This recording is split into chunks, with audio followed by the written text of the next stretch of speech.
In the third installment of the Be Like Mike series, we're going to be talking about a generational player who had probably one of the greatest starts in NBA history.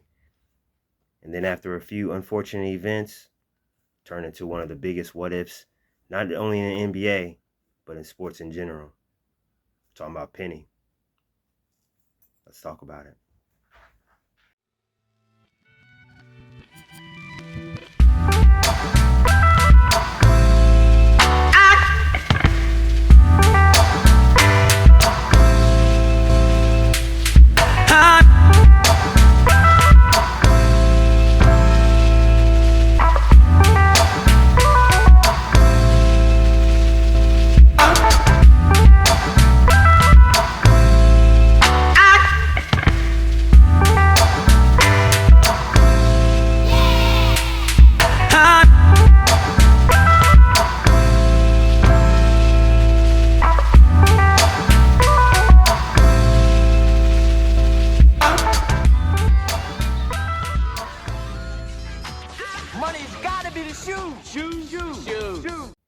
What's up, YouTube? It's your boy Skinny Hardaway, and this is Retro Heat Check. Checking in one more time for the real hoop heads out there.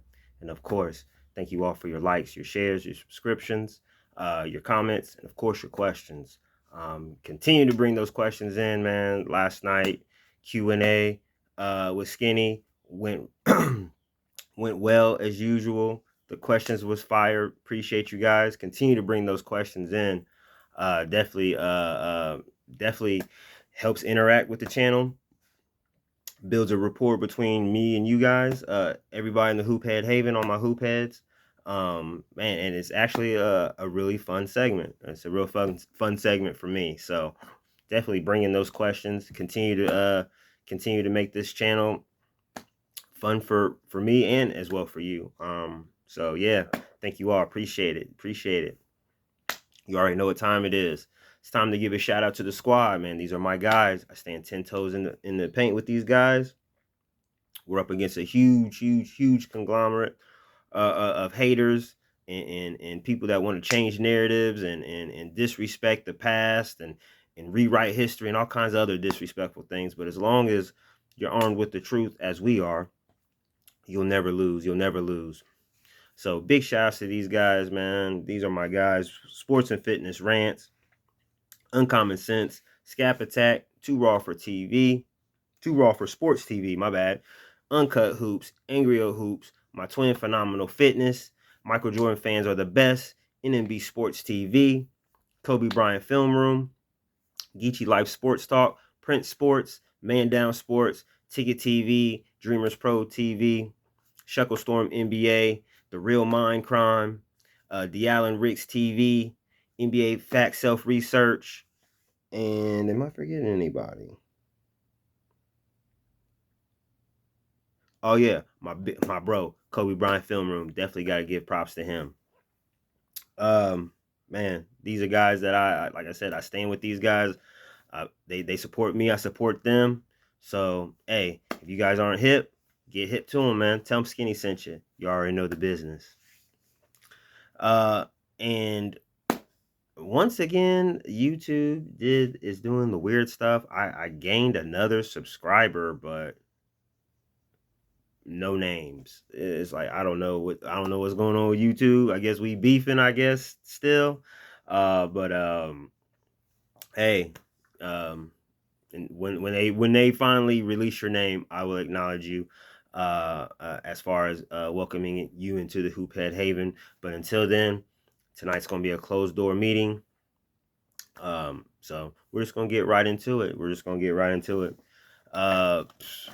You already know, man. We're in the third installment of the Be Like Mike series, and today is definitely my favorite episode of this. This was probably the one that I was looking forward to the most, obviously, because he is my favorite player of all time.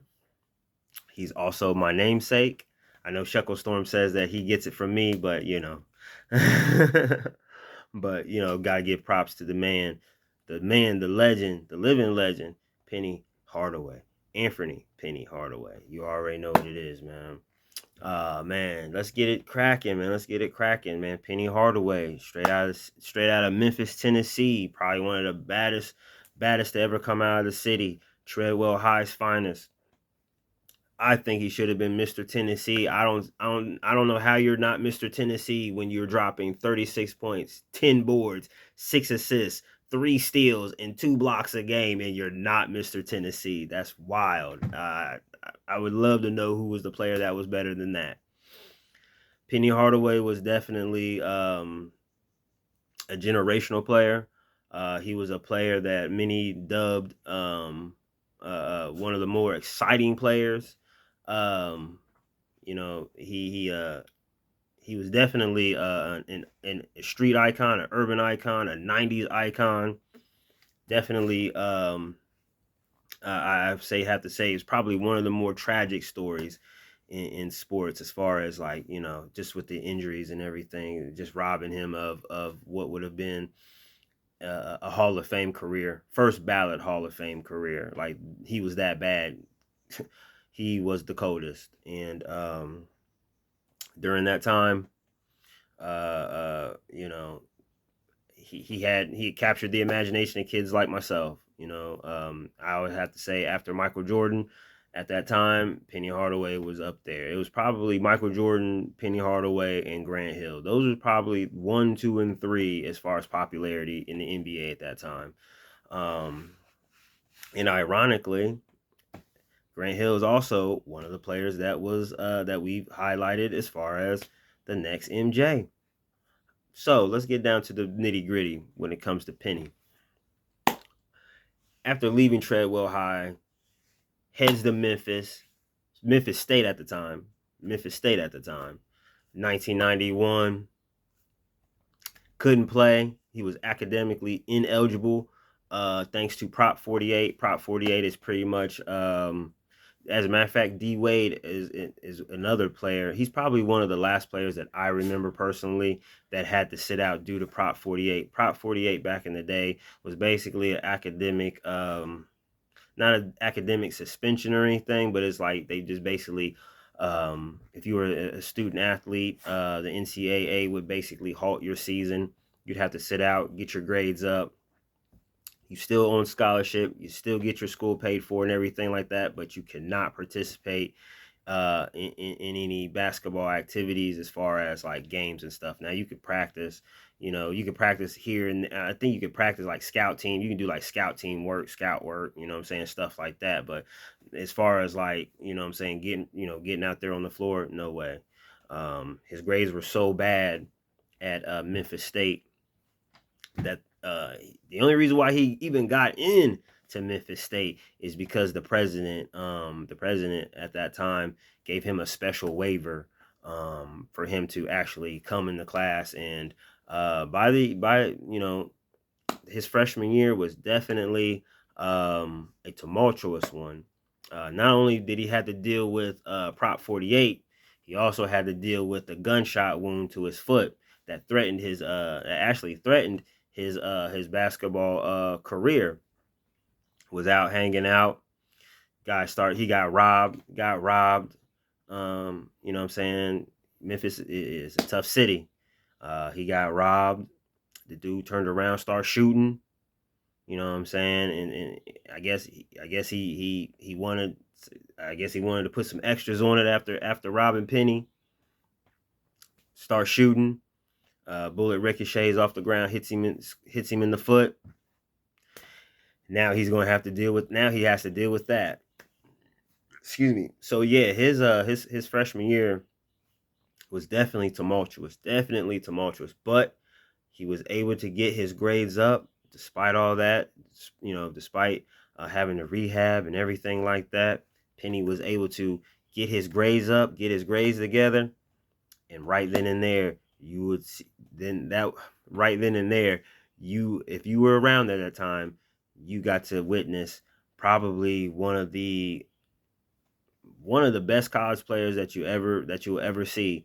And at that time, he was actually a hidden gem, because Penny, he played in the old Metro Conference, which turned into the Great Midwestern Conference. And that was a mid-major type of conference. You know what I'm saying? That actually turned into Conference USA, which is now the American. So you know, pretty much, like I said, he was a hidden gem. He was a hidden gem, but pretty soon the nation knew who he was. Um, you know, I mean, he was all, you know, when he was on, his games are starting to become played more on ESPN. Dick Vitale would just, I mean, sing his praises. I mean, everybody just, you know, Magic Johnson was starting to come to his games and stuff like that. I mean, he was starting to get that hype. He was he was what? He was the Great Midwest Player of the Year. He was man, he was definitely a consistent All American. Uh, I mean, he did a lot. I mean, when he was at Memphis, he was a two-time. My bad, he was a two-time Conference Player of the Year, consensus All American. I mean, he averaged about 27 a game, about 6 assists, about 5 boards. He averaged 2 steals, half a block a game. I mean, the dude was out here just killing. He was out here just killing it. And pretty soon the NBA came calling. And sure enough, after his after a pretty successful and pretty exciting senior year, um, Penny decided to forego his senior year, and head to the NBA, where his career in the story really takes off. It's 1993 draft night with the third pick. The Golden State Warriors select Anfernee Hardaway, but minutes later was traded for the number one pick, Chris Webber. Penny wanted to play with Shaq. Shaq wanted to play with Penny because Shaq was already on the team. He was a rookie of the year before. Um, and Shaq and Penny, their bond started on the film set of Blue Chips, where they played teammates. And Shaq just loved the way that Penny would just give him alley oops and passes that were right on the money. The whole running up and down the floor, the freedom of the game. Shaq coveted Penny. He wanted Penny in the worst way. He said he basically told Orlando, if they don't draft Penny Hardaway, he's going to force his way out of Orlando. He will force his way out of Orlando. He wanted Penny Hardaway that bad. And mutually, Penny wanted to play with Shaq because he knew that Shaq would ease the burden of him, him doing his thing out there. He would be able to pretty much, have his game and have basically a real live version of Blue Chips. Um, and I mean, it was just like a match made in heaven. Shaq and Penny coming together, probably one of the best duos of the '90s at that time, with Shaq and Penny. I mean, you had Shaq doing his thing, tearing down backboards and all that stuff. The year previous, Shaq was definitely doing his thing, but he needed a running mate, and Penny provided the perfect running mate for him, because Penny was, even though Penny could score, and we find out much later on in his career how potent of a scorer he actually was. But man, it was his passing ability, his ability to get up and down the floor, cause chaos on defense. Shaq loved it and made life easier for Shaq. Shaq made life easier for Penny. I mean, it was pretty much like I said, a match made in heaven, man. Two guys that just, they formed a bond, and I thought it was a bond that was going to last forever. We all thought.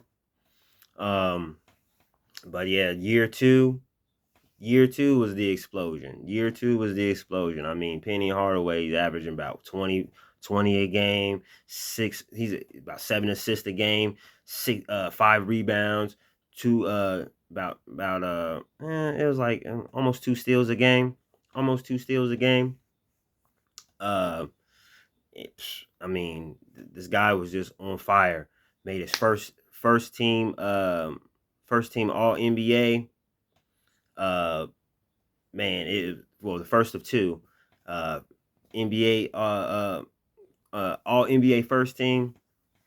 I mean, Penny was just he was everywhere. Penny was everywhere in the 94-95 season, and that was the year that Michael Jeffrey Jordan made his return to the NBA. Man, and those battles uh, um, with Jordan culminated with the playoffs when Orlando met Chicago in the Eastern Conference second round. Uh, hey, they went to 6 games. Penny and MJ had had some great one-on-ones, even to the point where when Jordan broke out the 11s, which were basically illegal at the time, illegal to wear because they violated the uniform code. Michael Jordan famously wore the Air Flight Ones, which was Penny's unofficial first shoe. Um, and it was crazy that seeing Michael Jordan wearing Penny shoes, and Penny was giving Michael the business. He was definitely him and Mike was definitely going at it, so much so that he definitely earned Michael Jordan's respect and admiration. And this is when, right around the time, that's when all of the next Jordan talk started to pop up. Even though a lot of people thought early in his career that he was more Magic than Jordan because of his passing ability, the way that he got up and down the floor. But people did not realize how easy he could score. He could score the basket. How skillful he was with his ball handling, his jump shooting, his leaping ability, his athletic ability, his speed. He was the total package. His height, his length. I mean, he was definitely something to behold. And man, it was definitely an awesome series. Although, Orlando had beaten Chicago, you got to see Michael Jordan dump number 45, put on that 23, and almost forced the game 7 in that series. Almost, but yeah, it was an awesome year. Uh, the Orlando Magic, they vanquished the Bulls, even though it was a rusty Michael Jordan. And later on, in the years after, Michael Jordan, he got his revenge on Orlando in a major way. But yeah, Orlando eliminates Chicago. They go on to eliminate the Indiana Pacers in the Eastern Conference Finals. They get to the NBA Finals against the Houston Rockets, and they get swept. Probably one of the saddest sports moments of my life was watching.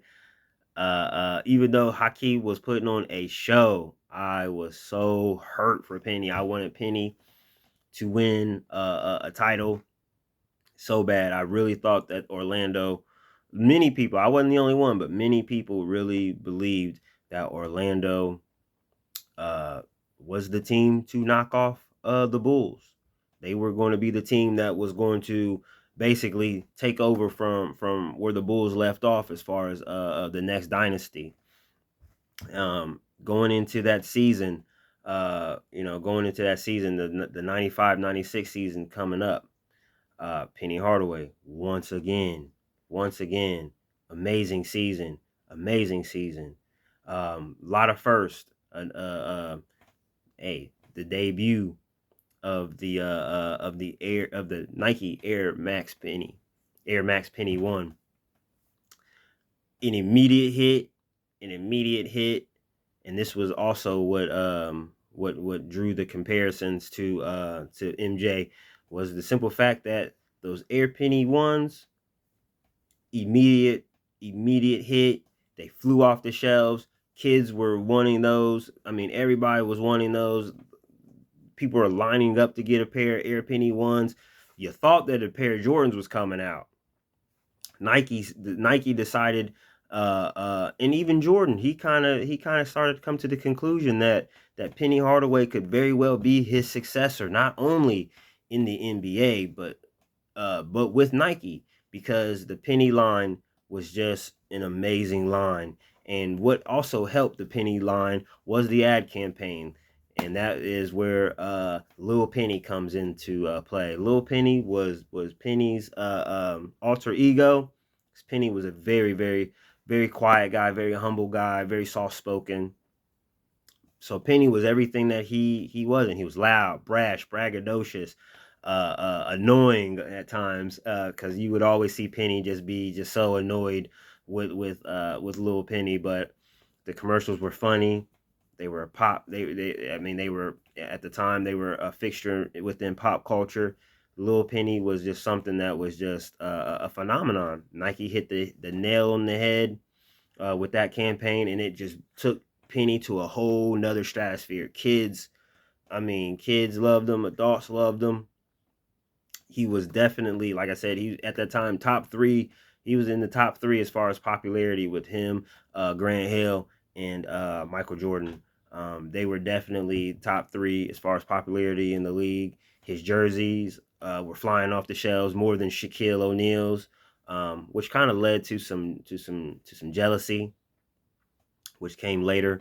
Um, but the 95-96 season just so happened to be also the last year of basically the last year of the Shaq and Penny um, combination. They, some jealousy came up, especially on Shaquille O'Neal's side, because the accolades for Penny were just coming in, and a lot of people were thinking that Orlando was now Penny's team, and Penny would tell everybody in the world that it's still Shaq's team. But people was just like, nah, it's your team, Penny. It's your team, Penny. You're the man. Blah blah blah. Shaq didn't like that. Shaq and Penny kind of started the relationship started to strain a little after the 95-96 season. They just got swept by the Bulls. Penny is now, pretty much elevated almost above Shaq at the time within just a couple years. First team All NBA. I mean, he did it all. I mean, he was doing it all. Went on to win a gold medal that summer down in Atlanta. Part of Dream Team 2. He was the starting point guard for Dream Team 2. Definitely did his thing. Came home with a gold medal. And then you're going into the 96-97 season. And everything was pretty much going according to plan. He ended up finishing, another All-Star appearance, which was his third All-Star appearance. Second team All NBA. He was second team All NBA. He was doing his thing, man. He was doing his thing. It was kind of life without Shaq. You know what I'm saying? As life without Shaq, he was ready to take on the challenge after Shaquille O'Neal left the Orlando Magic for the LA Lakers in free agency. A move that kind of set the franchise back. A move that also altered Penny's career. Later on that year in the playoffs, they played Detroit, and as Penny Hardaway was going up for a layup, I believe, he got hit in the back of his knee by Joe Dumars, and basically messed up his knee. But Penny being Penny, and a lot of people thought that he was soft because he was very soft spoken and he was kind and humble, but he was far from soft. He was very tough, very, very, very determined. He played through it, played well through it, averaging about 27 points in that series. He was doing his thing, but just the knee was too much, and that led on to his career basically subsequently that was just the downfall of Penny Hardaway after that. Um, just injuries, knee injuries after knee injury. The front office was in shambles in Orlando. And fast forward, coming off of the strike in '99, Penny plays all 50 games, had a pretty solid year. But it was time for him in Orlando to part ways. So at the end of the year, did a sign and trade. Did a sign and trade with Phoenix. Was with Phoenix for, from '99 to '04, so 5 years. He had his ups and downs. Had a great playoff series where he had, like, I think he had 42. That was like one of his last hurrahs as Penny Hardaway. He had another knee injury, another devastating knee injury, same knee. Microfracture surgery back then was brand new, something that doctors really couldn't understand. Usually, if you have microfracture, it was pretty much the death knell. Um, Penny Hardaway had a couple years in Phoenix, partnered with Jason Kidd. They called themselves the $1 Million Backcourt. Didn't work out with the injuries, inconsistent play. Gets shipped off to New York, plays there for a couple years, and just the decline, steadily declining. By the time he got to Miami in 2007, Penny was a shell of himself. Wasn't the athletic guy. Didn't have any burst. He was able to reunite with Shaq. They was able to reconcile that. But at the time, it was just basically Penny was just he just came with the unfortunate folly of being injured. That kind of took away from his stardom. I definitely think that he was definitely a worthy challenger to being the next MJ. But unfortunately for him, his star burned a little too bright, a little too fast, and before you know it, he was done. Now Penny is the head coach at the University of Memphis, his alma mater. He was just recently his Orlando Magic #1 is now retired. He's now a Hall of Famer of the Orlando Magic. He's a successful guy. And he's still known and loved by all fans of '90s basketball. His shoes his Penny line is still selling. I mean, he's doing well, but definitely he's a what if type of guy, man. I mean, he was definitely, I think he's one of the greatest what ifs in sports because, like I said previous, he was like a comet. He came in fast and I mean, he burned so bright and then whoosh, it was over. Definitely one of my favorite players. I still think, just due to his impact alone in what he did his first 5 years, it was Hall of Fame worthy. I think his impact, everything that he's done, giving Michael Jordan probably some of his greatest games and greatest one-on-one challenges that Michael Jordan had in a long time. And had in a while, because he was running roughshod. But when Penny and Grant Hill came into the league, they gave him the challenge that he was looking for, and he definitely had huge respect for Penny Hardaway. He definitely thought that Penny Hardaway was of his ilk and of his caliber. But unfortunately for him, the injuries. But definitely, man, a great player. One of the best. One of the best to ever do it, but just didn't last long enough, and that's what stopped him from reaching his full potential. Wasn't the next Jordan, wasn't going to be the next Jordan. He was his own man by then. He was a mega star. He was a superstar. Penny was Penny. Penny was Penny. He didn't need to be MJ, but he stepped up to the challenge, and he definitely was a worthy competitor and a worthy adversary for MJ for a few years. Man, Penny Hardaway. And with that being said, man, it's Thursday. You already know what it is. Close to the weekend. I can smell it. You guys be good. Take care of yourselves. Loving your loved ones. Loving them babies. Tomorrow's not promised. Be smart. Be respectful. Be smart. Be respectful. Stay out of trouble. Be safe. Take care of yourselves. Like I always say, a clear head and good intentions in your heart, and you can go far. You can go anywhere you want. Man, just take care of yourselves. You already know what it is, man. And we'll reconvene back here tomorrow for Wear Your Sneakers Friday. Hey, it's your boy, Skinny Hardaway. And this is another episode of Retro Heat Check in the books. And I'll just leave you with these words. Peace and wear your sneakers. Got another outro for you too. Check it out.